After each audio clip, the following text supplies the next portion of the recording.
So we will be seeing about 5 chemicals and their usage.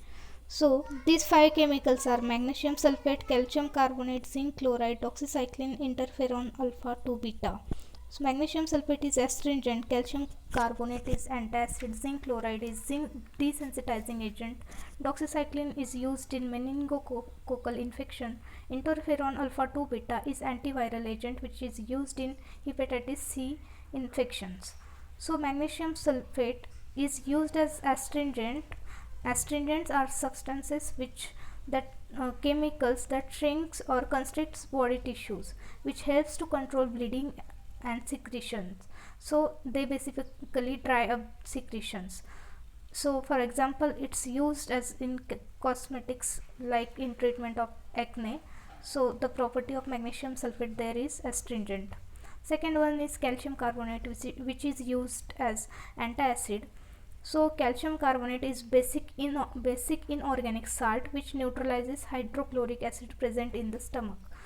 So it increases pH, which inhibits the enzyme pepsin, which is also responsible for secretion of hydrochloric acid.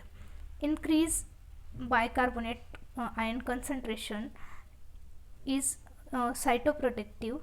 By also it increases prostaglandins, which are also cytoprotectives.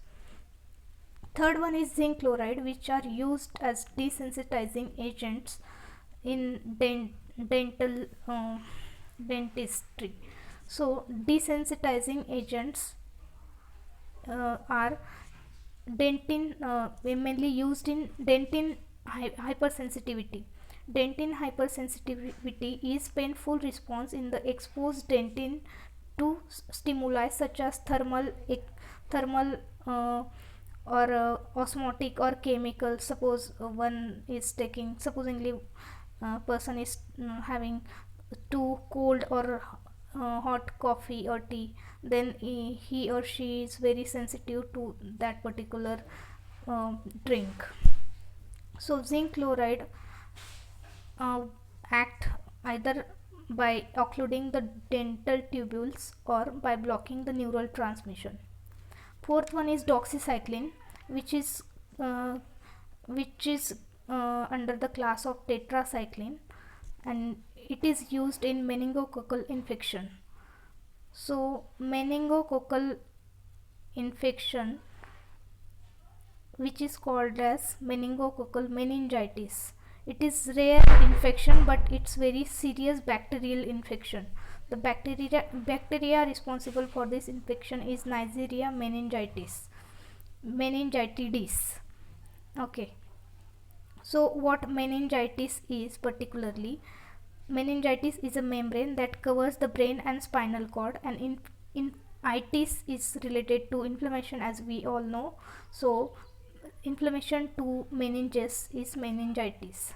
So how tetracycline, that is doxycycline, works there is by inhibiting bacterial protein synthesis by binding to the 30S ribosomal subunit of bacteria.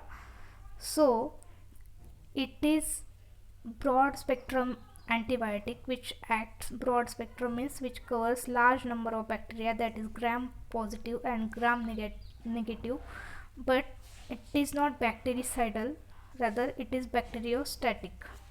Fifth one is interferon alpha 2 beta, which is antiviral agent which is used in hepatitis C infections.